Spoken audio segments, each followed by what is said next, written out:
Podcast.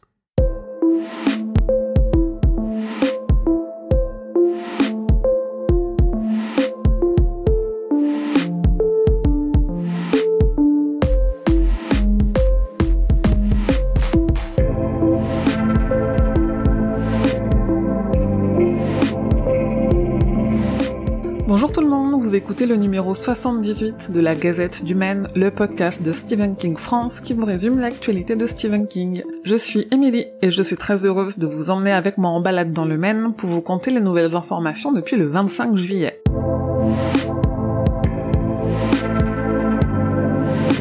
L'événement de la rentrée pour tout fan de King qui le lit en anglais, c'est la sortie le 6 septembre prochain d'une toute nouvelle histoire de plus de 600 pages. La promotion de ce nouveau roman, Fairy Tail, bat son plein, et je vous ai compilé sur le site les extraits vidéo et les dernières infos. Si on ne sait pas encore quand arrivera cette nouvelle histoire en France, on n'est quand même pas en reste en cette rentrée puisque le 21 septembre, on a chez Albert Michel la parution du roman Billy Summers. À cette occasion, l'éditeur a publié dans son magazine d'actualité un article et une interview de King qui parlent de la création de Billy Summers. Via leur fondation, Stephen et Tabitha King ont fait un don de $40,000 pour aider à l'assainissement d'une piscine communautaire. En début de mois, King a témoigné, comme prévu, contre le rachat de l'éditeur Simon & Schuster par Penguin Random House. Il a argumenté contre cette fusion et a raconté quelques anecdotes de sa longue carrière d'auteur. Je vous ai détaillé son témoignage sur le site. En octobre prochain, Stephen King participera au festival littéraire de Cheltenham, le plus ancien festival dédié à la littérature qui se déroule en Angleterre et qui est organisé sur une durée de 10 jours par le Times. Il y participera à distance et donnera une interview qui reviendra sur l'ensemble de sa carrière. À cette occasion, il recevra également un prix d'excellence littéraire.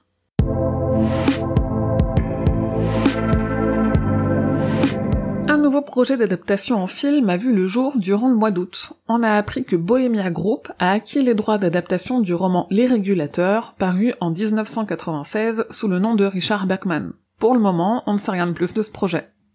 De son côté, l'adaptation en film de la nouvelle Le téléphone de Mr. Harrigan a bien avancé. Elle est prévue sur Netflix cet automne, et dans un tweet, King a annoncé qu'il avait vu une version quasi finalisée du film et qu'il était brillant.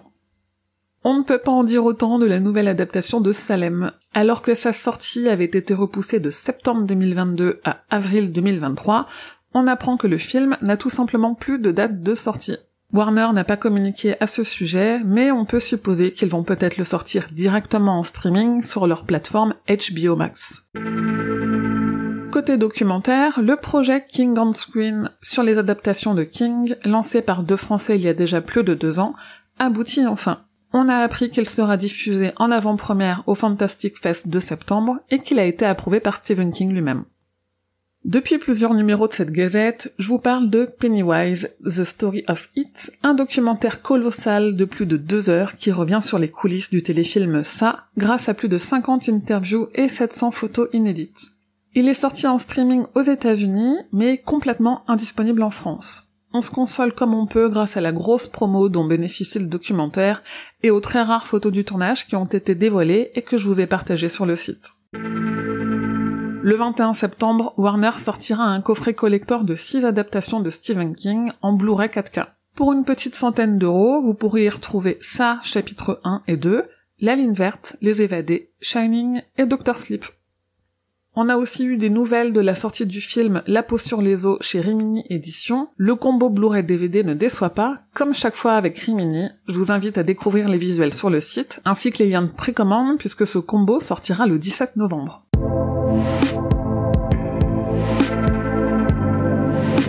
Un nouvel épisode du podcast Le Roi Stephen est sorti. Cet été, on s'est intéressé à la nouvelle 1408, parue dans le recueil Tout est fatal, et à son adaptation avec John Cusack et Samuel L. Jackson. Le magazine Entertainment Weekly vient de sortir une version actualisée de son guide ultime sur Stephen King, qui n'existe qu'en anglais mais qui reste quand même assez abordable.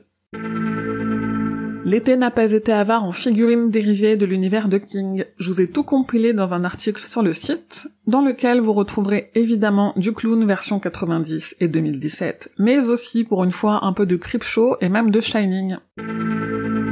La dernière saison de la série animée pour adultes Solar Opposites est arrivée cet été sur Netflix et on a appris que le dernier épisode est une parodie de l'histoire de Brume.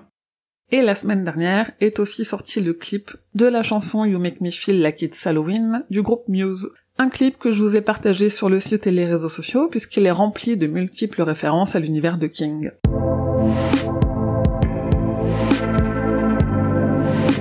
De grosses sorties nous attendent en septembre puisque, comme je vous le disais, il y a un nouveau roman de King qui sera publié. Fairy Tail arrive en anglais le 6 septembre.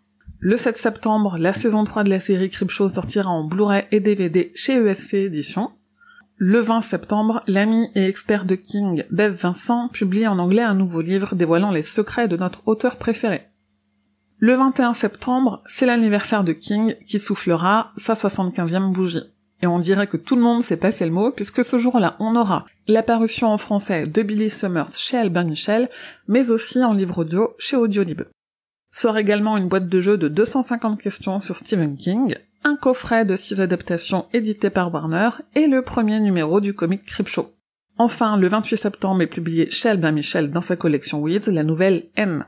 Évidemment, toutes ces infos sont détaillées dans l'agenda qui se trouve sur le site.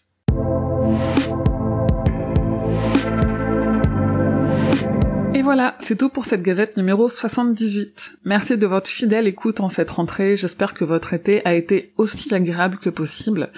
Il n'y aura peut-être pas de nouveaux numéros de la gazette d'ici fin septembre, mais en attendant, n'hésitez pas à parler de ce podcast à vos amis fans de lecture, à le partager sur vos réseaux sociaux, et si vous avez une petite minute, vous pouvez mettre 5 étoiles sur votre appli de podcast, ça permet à la gazette de se rendre un peu plus visible et d'arriver jusqu'aux oreilles des autres fans. Vous pouvez aussi soutenir mon travail sur le Tipeee de Stephen King France et recevoir des goodies en échange.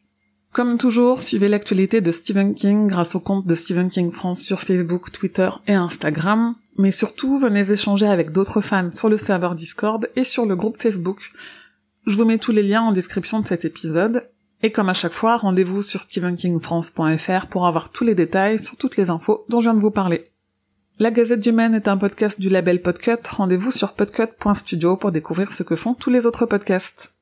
Je vous dis merci et à bientôt, fidèles auditeurs ou auditrices, que vos journées soient longues et vos nuits plaisantes.